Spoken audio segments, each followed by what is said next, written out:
Okay, so thank you everyone for coming today. Today I'm happy to have John McMicken, the CEO of Evergreen Cooperatives, and Katie Van Dusen, CASE graduate student here, facilitate a conversation about social entrepreneurship and some of the work that John is doing for Evergreen Cooperatives. This event we co-sponsored with the Fowler Center for Business as an Agent of World Benefit, and Megan is here to talk a little bit about the center. So I'll hand it over to her and then we'll get started. Thanks, Doug. Hi, everyone. I'm Megan Buchter. I'm the director of the Fowler Center for Business as an Agent of World Benefit. We're located in the business school here at Case Western Reserve University. And we are so proud to be able to co-sponsor this event here with ThinkBox and the Veale Institute for Entrepreneurship. The Fowler Center is focused on business education, teaching students about the possibility for business to have a positive force, be a positive force for good in the world. We have a program called Aim to Flourish, and we've actually had a student interview John before. So if you go to aimtoflourish.com, you can read about Evergreen Cooperatives on our Aim to Flourish website. And so we're thrilled today to bring his story to more students, all of you here and all of you on Facebook, by having Katie interview John. So thank you so much. Of course. Great. John, welcome. It's great to have you here. I'm glad that we get to talk about this today. Good to be here. Wonderful. I wondered if first, I'm not sure how many of our audience members are deeply familiar with the work of Evergreen Cooperatives. We're definitely going to want to hear more about your personal background and about the work in detail. But if I wondered if to start, you could tell us just a little bit about the work that Evergreen does, some broad strokes, and what you're most excited about that's going on right now. Great, sure. We started about 10 years ago. I guess we're in our 11th year. Completely based here in Cleveland. We started first with a nonprofit organization who set out initially to do work around basically job creation. You know, how could we create more quality jobs in and around Greater University Circle?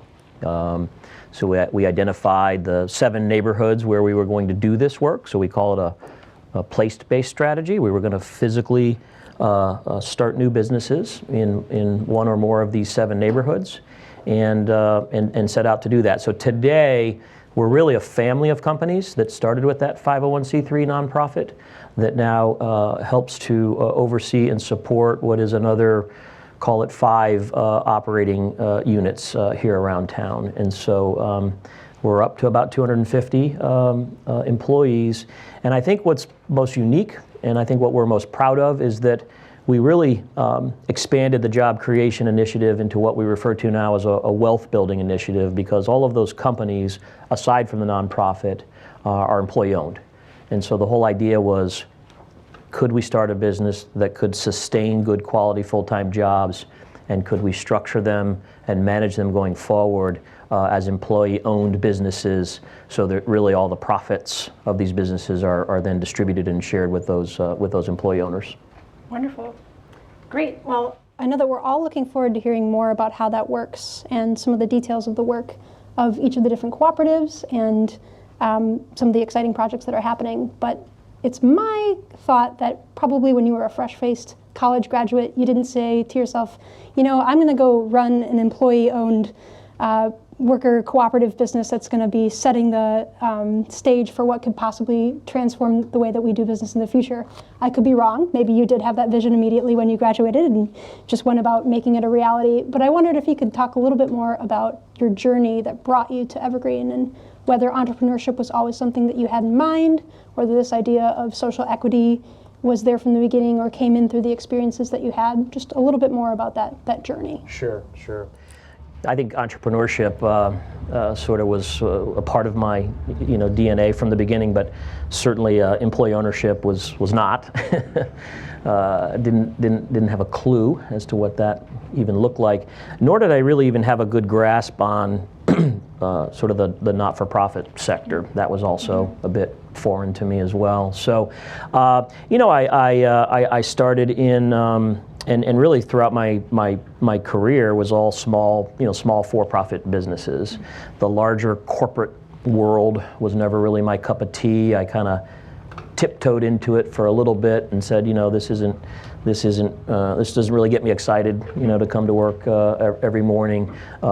Smaller startups and smaller for-profit businesses in general is kind of what attracted me, and so that journey sort of led me to Cleveland, where about 22 years ago or so, I was charged with starting a new office here in Cleveland for a Texas-based company that I worked for at the time, and so I remember I had just gotten married. Literally, like 2 weeks after that, was asked to come to Cleveland to launch this new office, which was the most exciting thing for me, right? To do a brand new startup from scratch. Lots of exciting change at once, it sounds like. Yeah. And so, my wife said, well, what's Cleveland like? And I said, I have no idea. I've never been. I've only been to the airport. But then I said, how bad could it be? I mean, we're going to start the office after a year or two. We're going to come back, where her whole family is to this day. And so we embarked on that journey. And again, 22 or 3 years later, we're still here. And that's because we like Cleveland a lot, And so, but in any event, that got me here. And then, fast forwarding another 10 or so years later, I left that organization to start my own small company to do some consulting work. And really within about the first year, I serendipitously was introduced to the Evergreen team at the time about basically doing some business planning for the organization that would have led to more worker-owned cooperatives. And so as an outside consultant, again, rolled up my sleeves and got very excited about the idea of just starting new businesses. And this is before I even fully grasped the employee ownership model and really what the true mission behind it was. After a couple of months of learning about that, I just became enthralled with it. To me, it was this amazing convergence of more traditional for-profit small business with a whole different set of stakeholders. Those being the employee owners. And so one thing led to another, and I was initially offered an interim position to help lead the organization through, at the time, what were some struggles, which we can dig into later if we have time. But and then was ultimately offered the position to step into a full-time leadership role. And that's one of those difficult bridges I think you run into as an entrepreneur, as a small business operator. I had my own firm, I had my own consulting firm. I finally hung my own shingle, so to speak, and then was offered this full-time job. But it really wasn't a very difficult decision for me to kind of make that jump because of how powerful I viewed the mission to be. And so I jumped in, and that was back in 2012 or so, and we've been trying to grow this thing ever since. Great. So it was a shift from primarily working with smaller businesses in the corporate sector then to kind of this new hybrid model, incorporated a nonprofit element. And I also heard you talk about that big transition from kind of being your own independent boss, so to speak, and then going into working and serving an organization. How did you take what you had learned in what you had accomplished in your career to that point and deploy it when you got to Evergreen? Were there consistencies, even though there were differences in the structure of the businesses, that you were able to say, actually my experience in this regard has helped me understand that I can do this here at Evergreen in a way that's going to be ultimately more effective?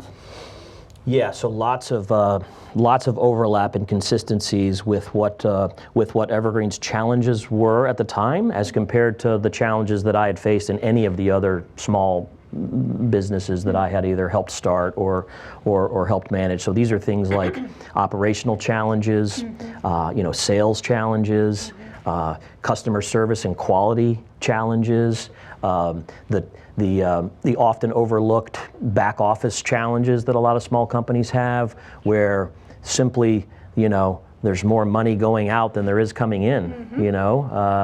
There's the importance placed on generating an accurate invoice to your client on a timely basis, and actually collecting payment on that invoice, which again, a lot of small businesses who perform phenomenal services or provide really high quality goods sort of often overlook some of those nuts and bolts behind the scenes that make the business go, you know. I'm sure some of us who are from the nonprofit sector also, maybe that sounds familiar to us too. Great services and programs, but the day-to-day running of the operation can sometimes be overlooked in that regard. Right. And I think that in one way that was those challenges attracted me because they're pretty fixable. You know, they're pretty correctable. And so knowing that the building blocks of the organization were solid, the mission was amazing, the customer support, the support from the local anchor institutions like Case and like university hospitals and like the Cleveland Clinic, all that was there. A lot of what needed to happen were some of the more traditional kind of brick and mortar nuts and bolts small business stuff, which I felt like with the help from the existing team we could tackle it, and it took a couple of years, but we did finally. Wonderful, and I'm glad that you mentioned some of the partnerships that were involved initially in getting Evergreen up and going. I'm wondering if you could tell us a little bit more about the kind of genesis of Evergreen and the taking up of this idea of an employee-owned model for scaling this business and building it from the ground. If you could share just a little bit more context and details about the very beginning and how that was birthed, so to speak. Sure. I mean, that's very important and very Cleveland-centric. So really, it was the Cleveland Foundation here, our local community foundation, one of the oldest and largest community foundations in the world, who initially decided that it was time to take some risk, because this was for a community foundation to be involved with a startup, a small for-profit enterprise, was kind of crazy, kind of unheard of. And so we really credit the Cleveland Foundation leadership team for just having the idea. And the idea was, let's pull together leadership from Case Western Reserve University, university hospitals, and the Cleveland Clinic, and lean on those folks as large spenders of dollars, right? These institutions spend a lot of money on a lot of different things. Through no fault of their own, oftentimes those dollars have to be spent outside of Cleveland or outside of Ohio, or in some cases outside the United States. And so they agreed to kind of open their books and conduct these studies around kind of how and where those dollars were being spent. And lo and behold, we found what everybody suspected was that there was enough of that spend going on to help begin to build some business plans around bringing those dollars back closer to home. So Barbara Snyder was and stayed very involved from the very beginning. It was Tom Zenti at University Hospitals and Dr. Toby Cosgrove at the Cleveland Clinic who committed their teams to incubate and launch this idea, and really, most importantly, to stay with it, because it was a rocky roller coaster for the first 4 or 5 years, and everybody kind of stayed true to the original commitment to see it through. It was that leadership team who said, okay, the job piece of it is good. We want that. We want the ability to spend more dollars, but what can we do to take that to the next level? And that's what sort of created the idea around employee ownership and the fact that oftentimes a job just isn't enough. You know, even if it's a good paying job and there's benefits involved and it's very employee friendly, employee centric and all that, but 10, 15, 20 years after a lot of good service, is there what's there to show for that? And so that's when the profit sharing employee ownership piece came into play. Additional research was conducted around maybe how to model that, loosely based on a very successful employee ownership culture in Mondragon, Spain, where they've got hundreds and hundreds of employee-owned businesses and 50-some-odd thousand employee-owned jobs. And so again, we loosely modeled it. I say loosely because the Basque region of Spain is just a little bit different than inner city Cleveland, so not everything applies.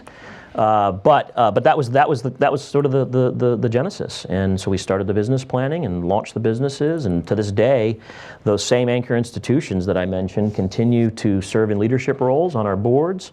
They continue to buy goods and services from the Evergreen companies, and so it's a phenomenal Cleveland story that has now finally been getting attention from others around the country.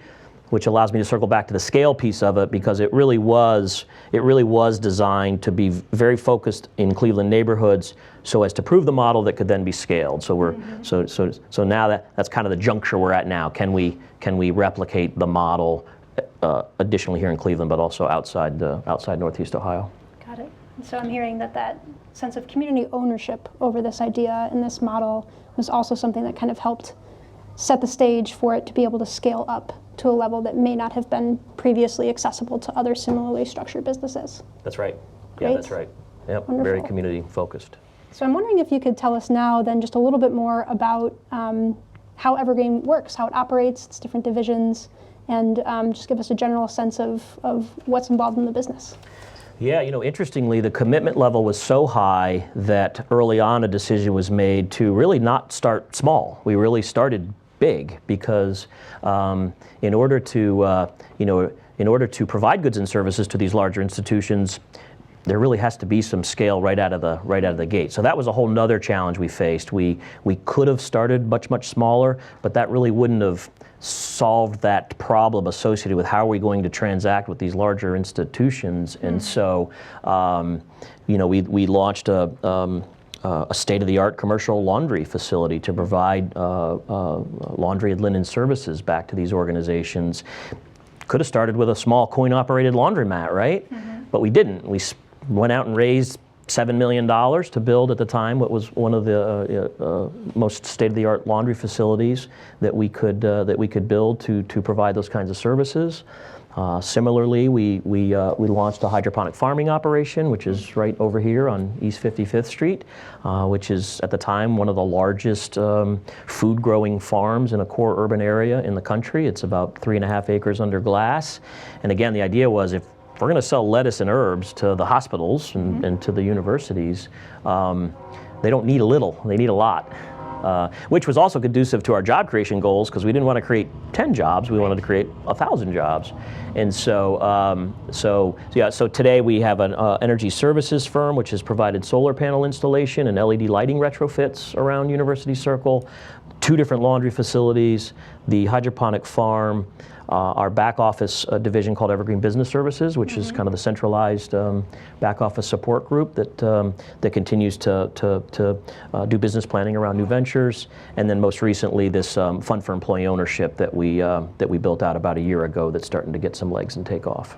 I'm glad you mentioned that because when we were talking about this event together and I was learning a little bit more about the work of Evergreen, this was one of the most fascinating elements to me, this idea of the fund that your company is now operating, beyond just offering the core business services that Evergreen offers, this is kind of a next level element to me, and is an innovation that I haven't seen almost anywhere else when talking about the work of cooperative businesses. And I wonder if you could tell us a little bit more about that fund and what it does. Sure. Yeah, and we're certainly very excited about this new direction. And I'll say that this isn't a direction that we really ever contemplated in the early days of designing this, which I think speaks to some of the entrepreneurial things you have to consider. As things don't always go the way you could do the best business plan in the world, but you need to be ready to modify and change that. The fund concept came along a few years ago, and essentially it is an investment vehicle we're now able to use to help employees of existing businesses purchase the business from the owner and then convert it to an employee-owned company. Wow. And so it was somewhat tied to what's being referred to out there as the silver tsunami. So there's these really thousands of companies around the country that are operating quite healthily and have been for some time, but are owned by somebody who's ready to retire or should have retired 5 or 8 years ago, but doesn't really have any good, clear exit strategy. And so oftentimes those good jobs are lost because there's no good solution in place to keep them going. Succession plan, thank you. And so this fund we've developed is targeted at those kinds of companies that might be at risk of just going out of business for no good reason other than a person who has earned his or her time to retire. Sure. And so, we're trying to fill that gap that exists wherein traditional banks and lenders don't really fully grasp the employee ownership model, and if and when they do, aren't always comfortable with loaning essentially high-risk dollars into an organization that lacks that traditional thing that banks look for, which is a single signer, that guarantor that's going to sign the dotted line. That's not really how these cooperatives are built. So, so for us, it's a different way to get to the end goal of creating as many quality employee-owned jobs as we can, and we think with less risk, because the businesses we've started so far were all very risky and very expensive.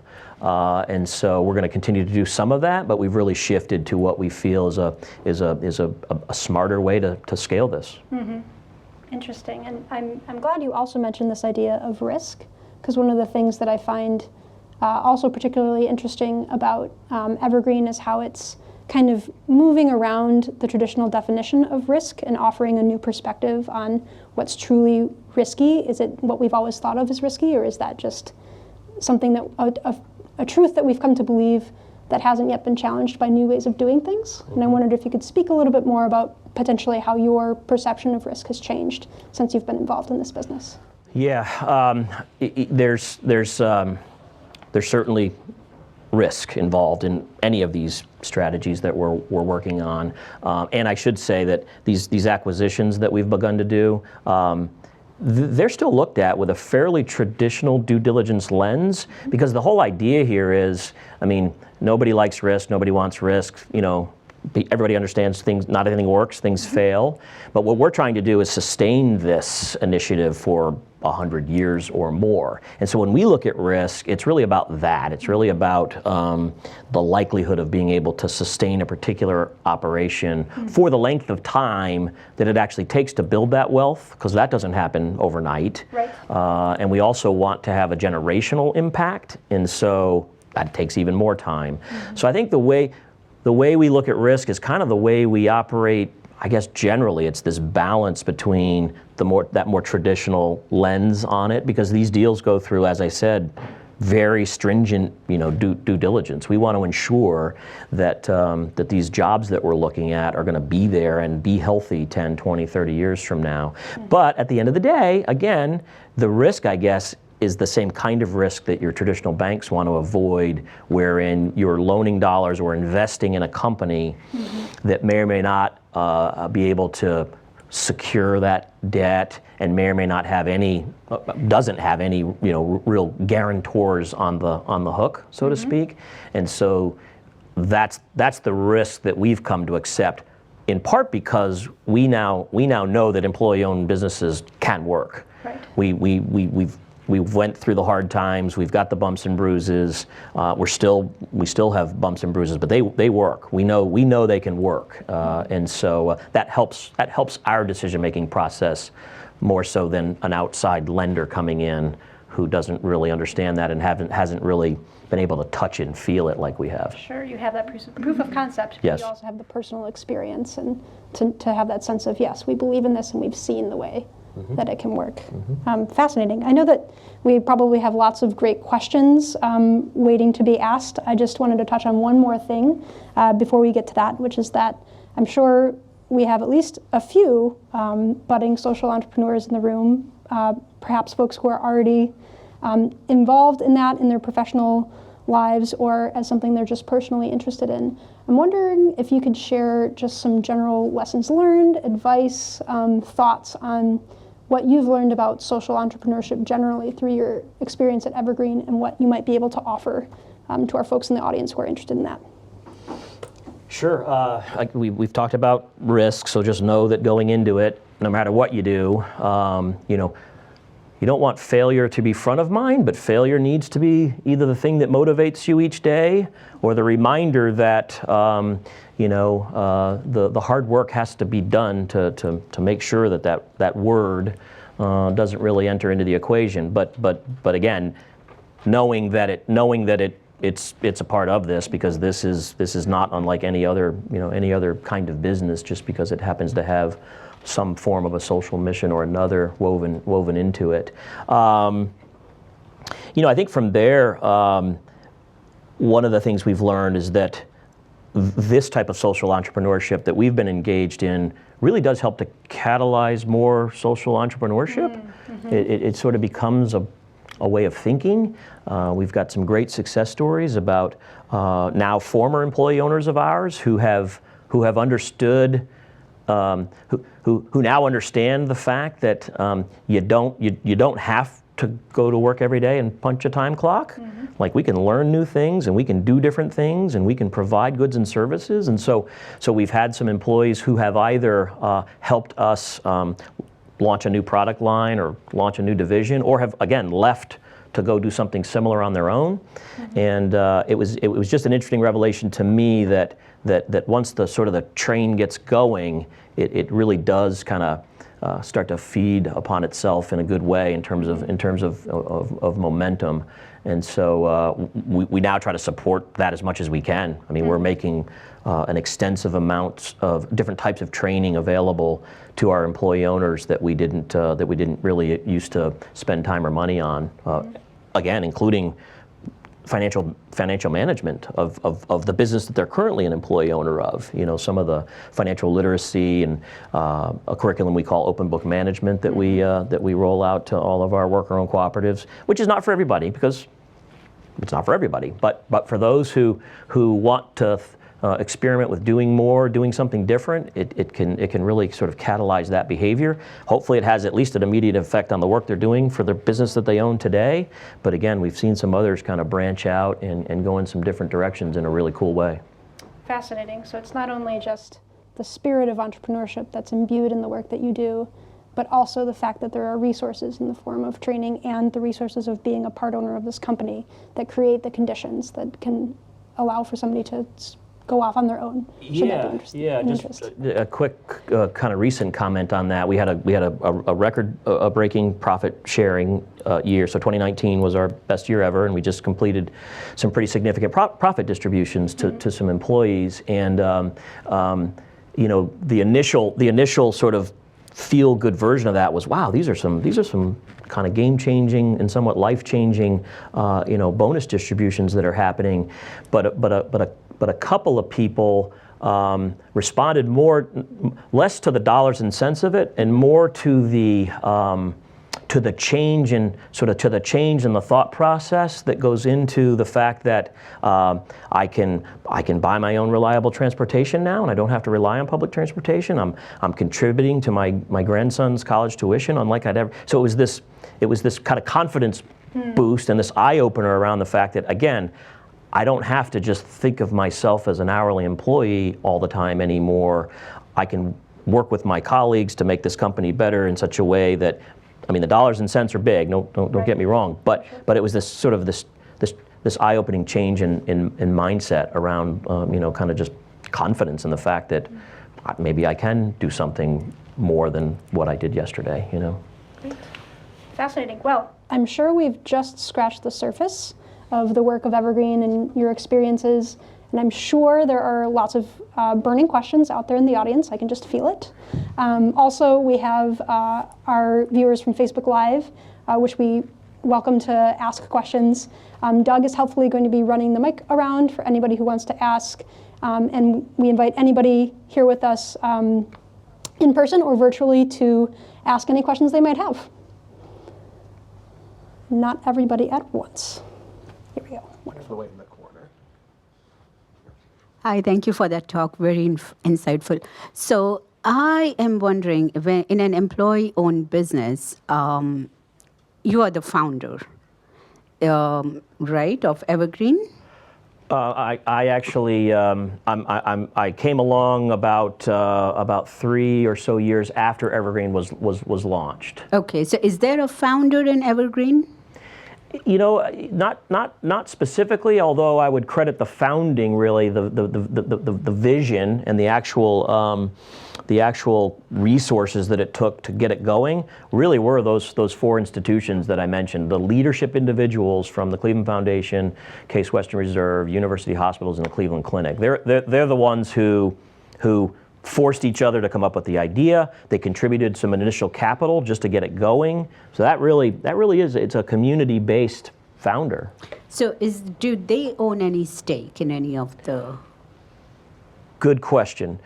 The institutions know, the individuals know. The way our employee-owned cooperatives are structured, and this is a great question and very important note here. 80% of the equity of these companies is held by the employees, and the bylaws are such that that can't ever change. So 100 years from now, either those businesses will have survived and they're still owned 80% by the employees, or maybe they didn't survive and they're gone. But I was compelled to, when I learned about that piece of the vision, to really make these things pretty permanent in that regard. Because as a small business, it's often kind of easy to fall into a trap where you're taking in some outside investors and maybe some private equity dollars, and next thing you know, you wake up and the employee ownership component has diluted and kind of condensed. That can't ever happen with these businesses. So the other 20% is held by the nonprofit organization, essentially to utilize those profits and resources to grow and further the mission. So it's basically an 80-20 split between the 501c3 nonprofit and the employees. Thank you. Good question.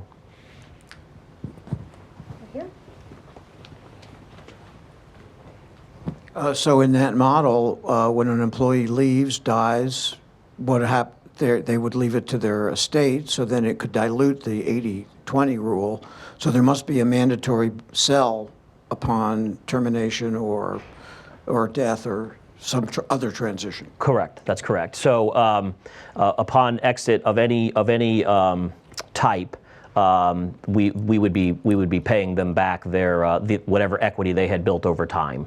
And so the mechanisms are like this profit distributions that we just finished a couple of weeks ago for 2019. 25% of the individual employees' profits for that year are paid in the form of a cash bonus.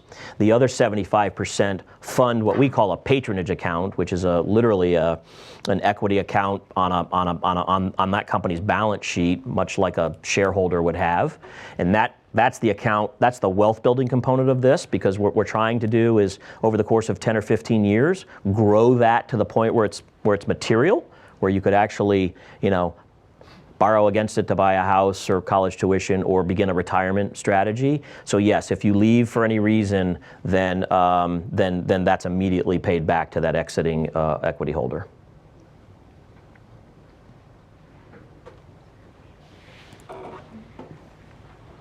You mentioned that the company's reaching sort of a juncture where it's time to try to start scaling to different areas. I was wondering, how do you know when it's time, like when you've reached that juncture, and when you try to start to scale, what do you look for in other areas in Cleveland or other cities to find the right location to scale to?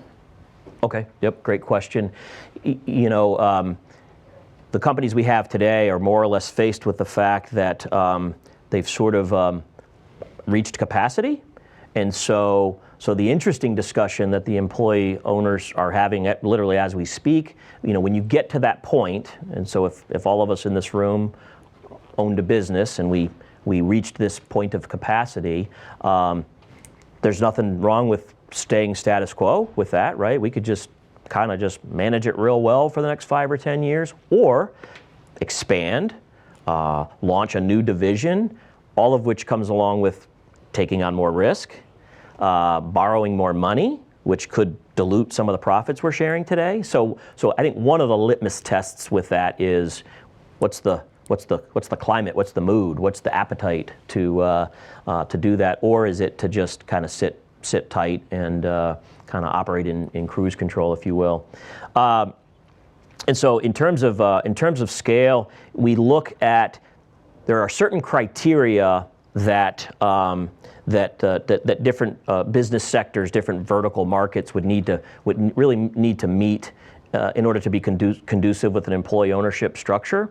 A couple are, we are constantly focused on job count. We want quality jobs, and so setting up a data hosting repository in a server room where you have 2 really smart IT people managing a nice little business, not really our cup of tea. So we're looking for kind of that 50 job plus model.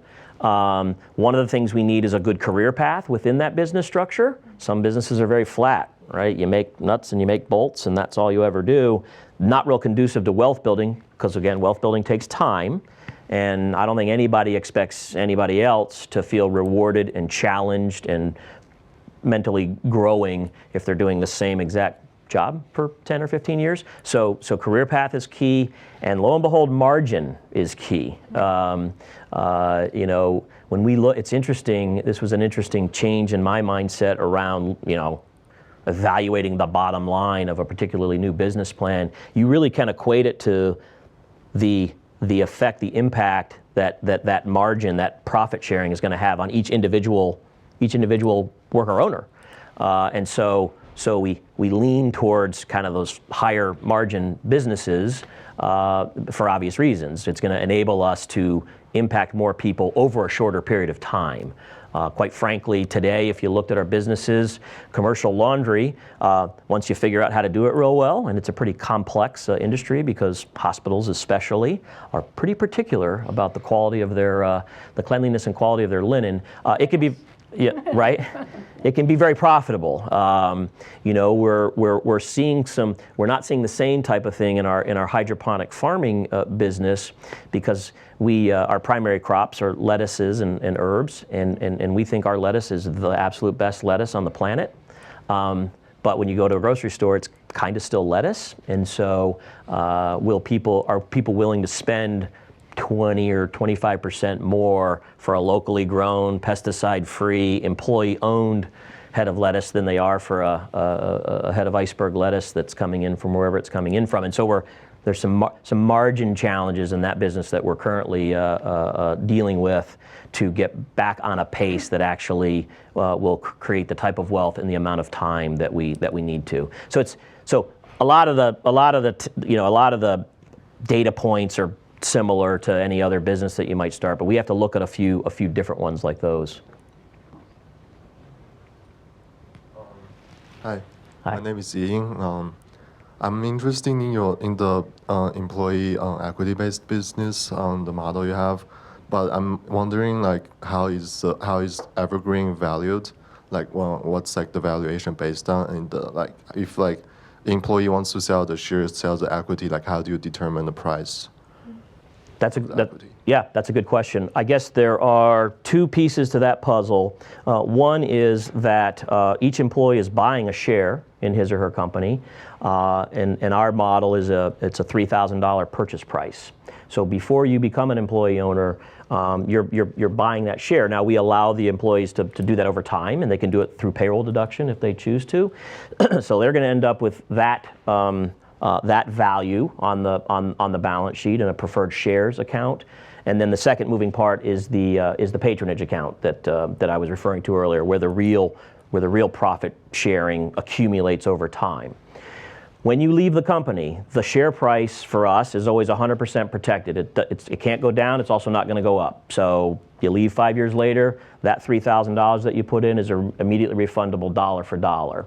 The patronage equity goes through a more traditional valuation formula based on the health and well-being of the company. And so far in the exits that we've had, those have all been paid back dollar for dollar. We're trying to do our best to protect from any sort of depreciation. But now that the companies are beginning to thrive, they're actually eligible for a more traditional valuation formula that says, how much is this really worth today? It's an interesting challenge for us, though, because when I mentioned before about the perpetuity with which these businesses were designed, not only can the equity not dilute, the nonprofit that holds that 20% equity piece essentially has one voting right at the end of the day with these employee-owned cooperatives, and that's the ability to veto any sort of exit strategy that would run counter to the mission. And this gets some criticism sometimes because this is a little bit not so capitalist as a small for-profit business would be. But again, the visionaries, the anchors who designed this said, we want this to have a lasting effect. We want this to impact multiple generations, not one generation. And so if the employee owners at Laundry today said, we're ready to go public, or we're ready to just sell and be done with this thing, the nonprofit could, it doesn't have to, but the nonprofit could kind of intervene in that instance.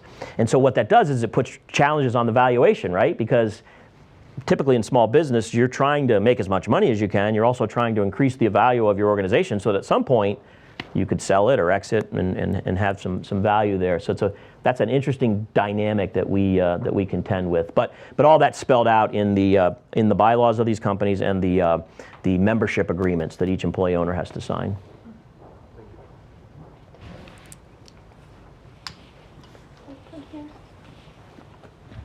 Hi, Evan Cooper.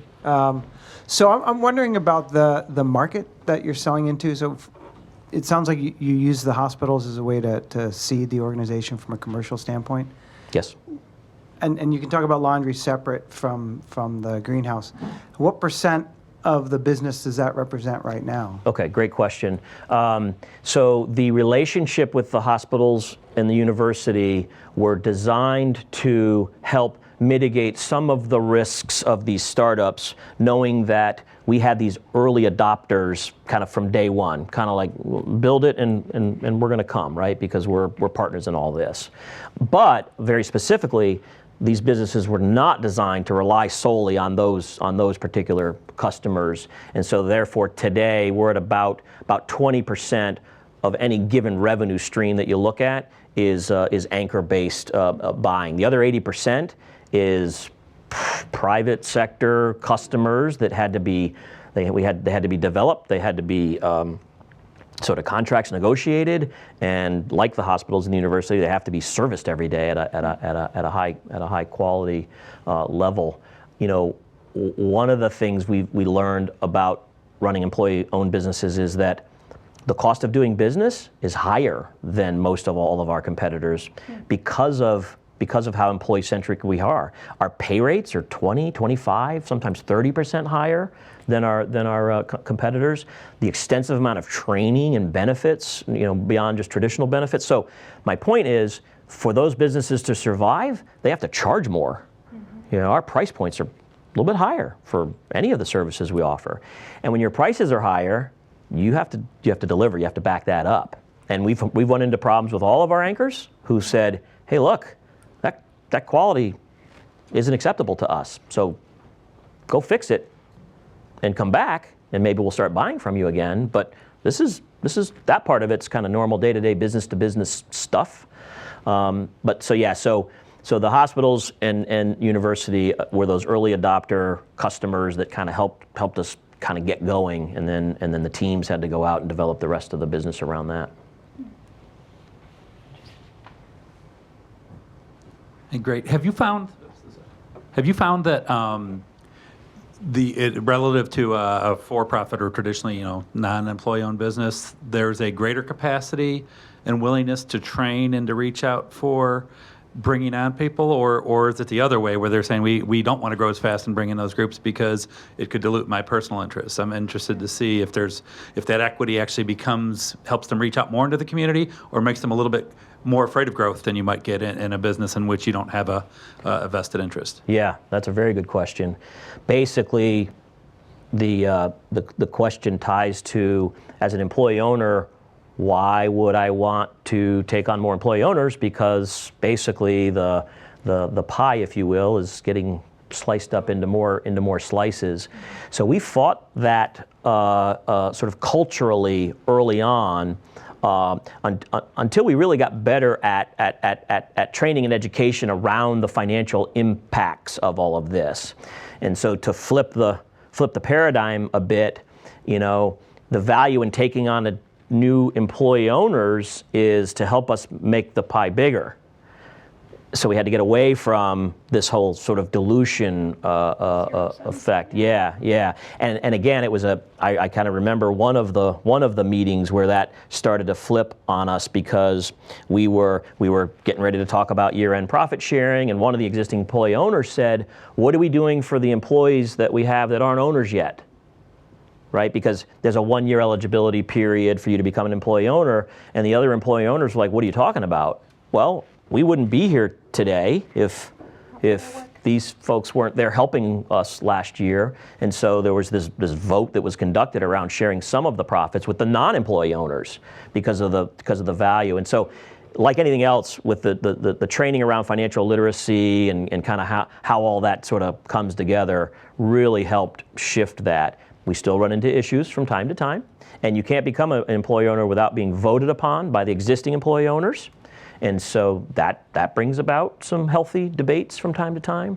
But generally speaking, I think folks now understand that, you know, the need to hire people is a good thing. It's a good thing. It means we're growing. We need more people. Any other questions? You spoke a little to the employee equity piece of this, and I just want to compliment you on the sustainability of your model, and it's great to hear you speak. Definitely some very great points that you made. Could you speak a little bit to the advancement of these organizations and how they invest the money that they've gained sequentially to expand and then grow the infrastructure of each business? So how are these existing businesses utilizing their financial gains to also grow the business? Right. Yeah. Reciprocal growth. Yeah. No, it's a great question. So I mentioned earlier some of these capacity issues that we're beginning to face, but even prior to getting there, I think the most healthy discussions that have come up around how to utilize the financial resources that they were gaining were around, in some cases, sort of new and better equipment. That would help the operations team become more efficient, up to and including automation, which is a real interesting topic, because automation can kind of fly in the face of job creation, right? You'd imagine tension there. Yeah, In a worker owned sure, scenario. yeah. And so again, the new equipment strategy is a little bit easier to contend with, because, you know, who doesn't want equipment that's faster and safer and more energy efficient, because energy efficiency reduces utility costs, which go to the bottom line and all that.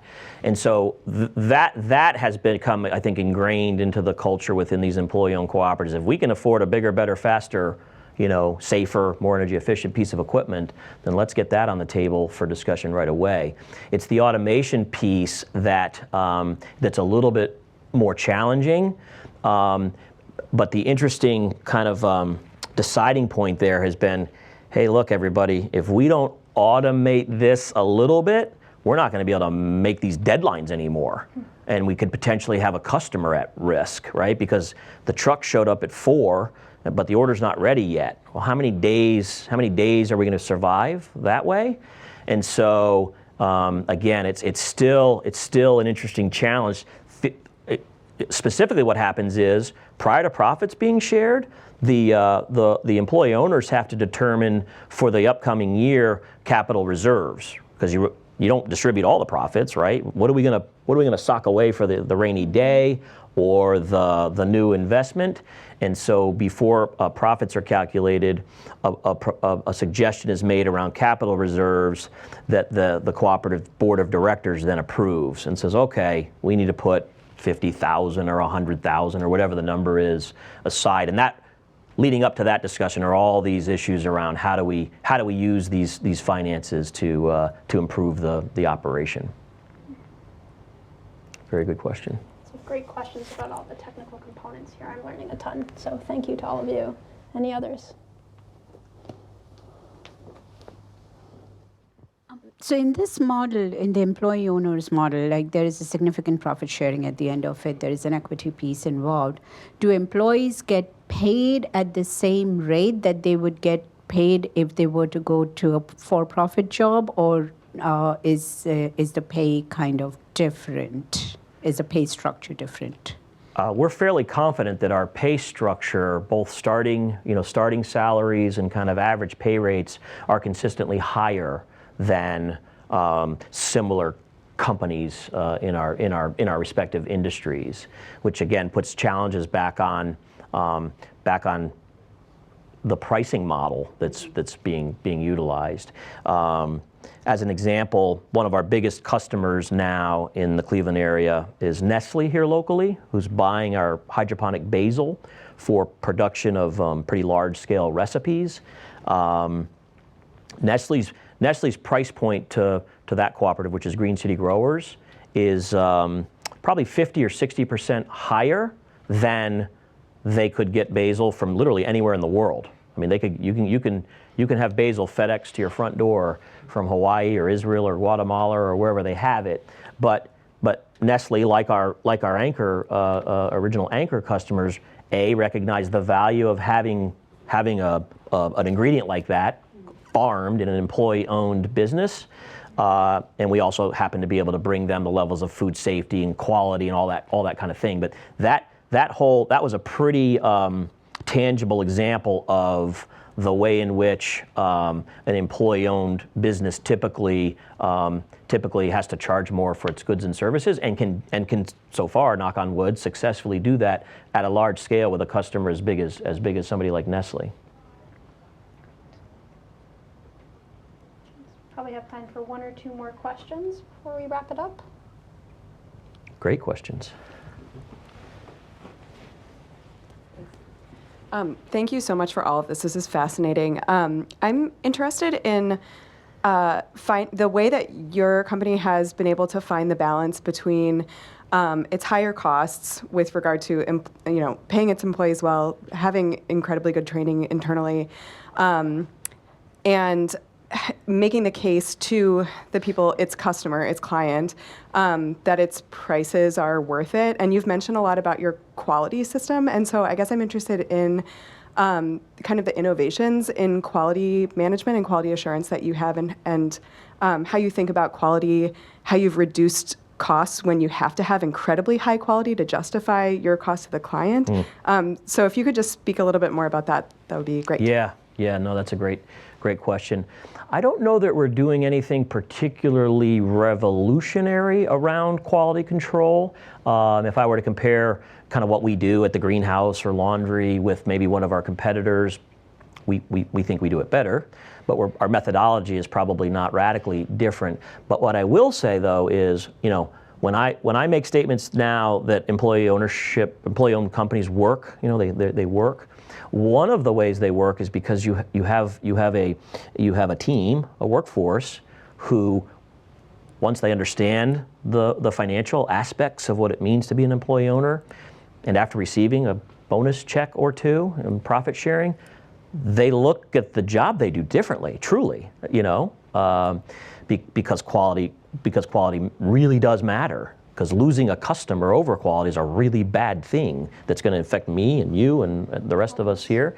So it wasn't always like that in the early days when we were struggling, because again, we weren't good at training. We were transparent with our accounting information. Here's the profit and loss statement, but if you've never seen a profit and loss statement, that might not mean anything to you. But that combination of training and the consistency with which profits then started to become distributed, those light bulbs go off in a big way. Quality, efficiency, another one. I mean, if you look now at our weekly staff huddles, there are four things that the employee owners start kind of each huddle with, in terms of kind of the focus of the week, if you will. The first one's always safety, right? Because these businesses are, can be hazardous if people aren't being careful, and I don't want to get hurt, and I don't want you to get hurt. And oh, by the way, when there are injuries on the job, it affects the bottom line too. So safety is the first one. Quality is the second one. Without quality, we have nothing. The third is efficiency, because we all need to be kind of doing the best we can all day, every day. And then the fourth one we list as safety again, because we feel like it's that important. So in any event, I think when employees who fully grasp the value and benefit of being an employee owner are thinking about those kinds of things on a regular basis, it shows. We don't always pull that off every day, but for the most part, it works well. Great. Wonderful. Any last questions? Maybe I have time for one more. So would you say your businesses are run like entrepreneurial businesses, like the people are working 60 hours a week instead of 40 hours a week? If you're employee owned, the more time you put in, the more money you're going to make? Or is it run like 9 to 5, no weekends? How would you describe? the work environment? Yeah, another good question. First of all, these businesses are none of them are 9 to 5, 5-day a week businesses just by the very nature of the work we do. I mean, we're picking up and delivering soiled and or clean linen almost 24 hours a day, 7 days a week to our various customers in hospitals. So by the very nature of that, it creates a less than static 9 to 5 environment. One of the struggles we have is around that need where, all of a sudden everybody has to come in Saturday for a half a day because we're behind on a delivery. Most of the employee owners understand the fact that this is do whatever it takes to get the job done. So in that aspect, it's I think more entrepreneurial as you started the question with, but because if you looked at our businesses today, only a little over 50% of each business, probably around 55% of each business are employee owners. The balance being new people, new hires who you have that mix, and it creates a little bit of a tension sometimes because if we need to stay late or come in on a Saturday, I might be okay with that. You may not, and so it definitely comes up fairly frequently. Again, because these businesses like the greenhouse we talk about as being that business is really never closed. It's a farm. Like it's stuff's happening 24 hours a day, and when a pipe breaks on a Saturday at midnight, someone has to deal with that, or the whole business is crippled. And so it's an ongoing challenge. I'll just say that I think the employee owners who understand all of those other benefits and challenges of being an owner tend to be the first ones to show up to kind of help put out whatever the fire is. Great. Really quickly, I know that we're all probably really excited to have gotten to learn about Evergreen and your work today. How do we stay in touch? Great question. So our website is fairly up to date. That's evgoh, like evergreenohio.com. And we're getting a little bit better in the social media world. So we're pushing some stuff out on Twitter and Facebook primarily. And so interestingly, each company has its own sort of message and presence, and then we try to kind of also encompass those all into one place, so to speak.